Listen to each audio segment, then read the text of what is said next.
Charlie, thanks very much for letting us in your house, mate. No problem. Came a long way since Ferry, mate. It's lovely. What is this, the West Wing? No, that's the East Wing. East Wing, mate, right. Right, mate, just obviously we've asked you to do this, doing really well in the Premiership down south. One of the few Scots that are down here. How are you enjoying life down here? Listen, life's changed a lot since, I've been here nearly 8 years now, and life's gone quick and changed a lot. From when I was younger playing at Rangers, it was always about Rangers, but now when you're playing in the Premier League, you're open to everybody, and I'm loving it. It was a great move for me at the time, and it's something I always tell younger kids, that it's important when you get an opportunity to go and play, you need to play. Do you miss up the road? No, I don't. I don't miss it. When you growing up, it's there and now, innit? It's all about And when I was in Glasgow, I enjoyed it. I had a great time there playing for Rangers, one of the biggest clubs in the world. But when you get at the Goldfish Bowl, it's so much easier. The pressure's off, and you enjoy it better. But I've come here and set up a family and 2 kids now, married. So it is moved on a lot, and I'm looking forward to the future. And it's been a great move since I've moved from Rangers. Just going back to the Rangers days, what was it like growing up? Obviously, you've moved through for Dundee and growing up with similar boys your age out in Glasgow.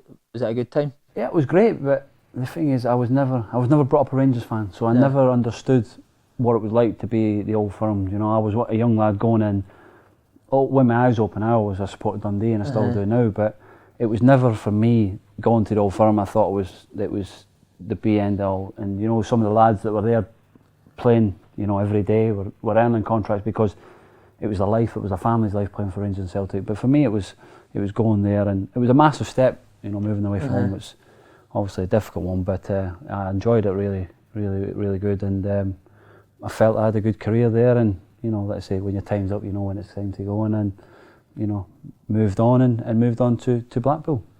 Obviously at the time it was Paul Le Guen that gave you your break in the first team. Yeah. You were known at St. before that. Before Le Guen came in, did you think you were ready to play first team football at Rangers? Well, I had a spell at Ross County for 6 months. Alex Smith took me up there, and Jimmy Bond. I really enjoyed it. There was great lads up there, people like Jamie McCunney, Jim Laughlin, and I were up there, and it was a great time.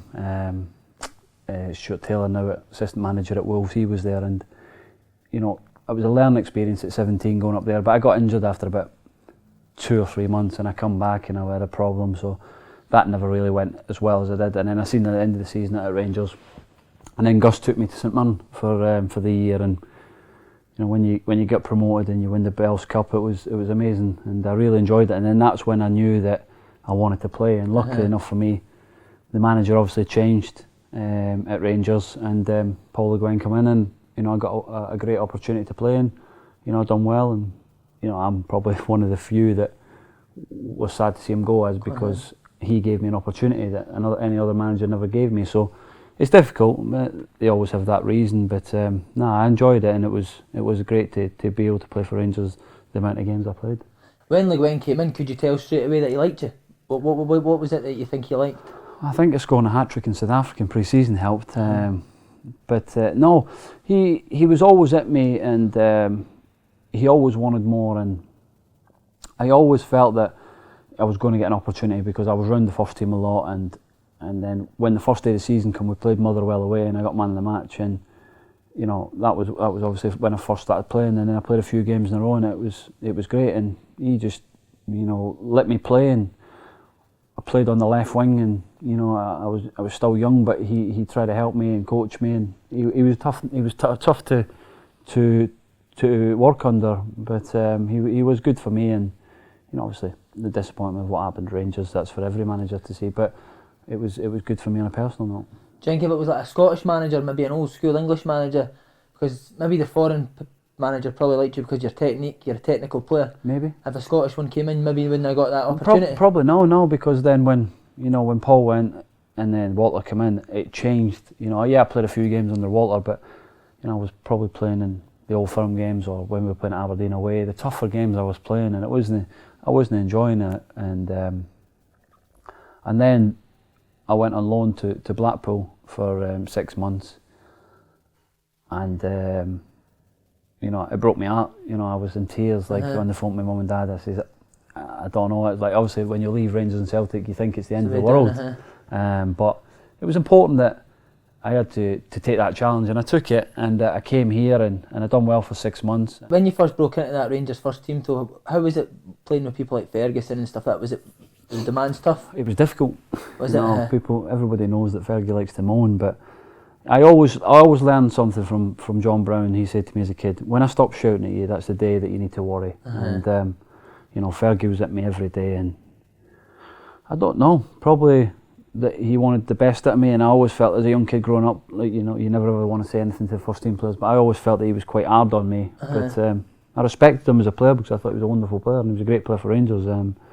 So yeah, they were the players, but there was a lot of other players that had a good influence on me, like Arthur Newman was there at the time, and obviously Boydie and people that it was good. It was a good group, and I come through a lot of good players as well, so that made it a lot easier. But do you think that made you a stronger person, the way Ferguson? Of course it does, because you don't really get older pros like that now who are hard on. You don't, and I try and do that myself with younger kids, but they always feel that you probably moan at them. But like after a session, I'll try and tell them, listen, I'm not moaning at you. I know that you can do better. I've had, early in the season at Stoke, I had an issue with one of the young kids playing when we played at Morecambe, and I basically told him that, we want more, and he was like saying to me, well, but you're always moaning at me. I said to him at the end, I said, listen, I'm always moaning at you because I know that you're better than what you're giving. And it's important that, as a young kid, I think that's gone away, that the senior pros now, you want a reaction for the young kids, because at the end of the day, we think now as older players that they get it too easy, and which they do, and the job's obviously gone. You know what it was like when you were at Celtic Park. There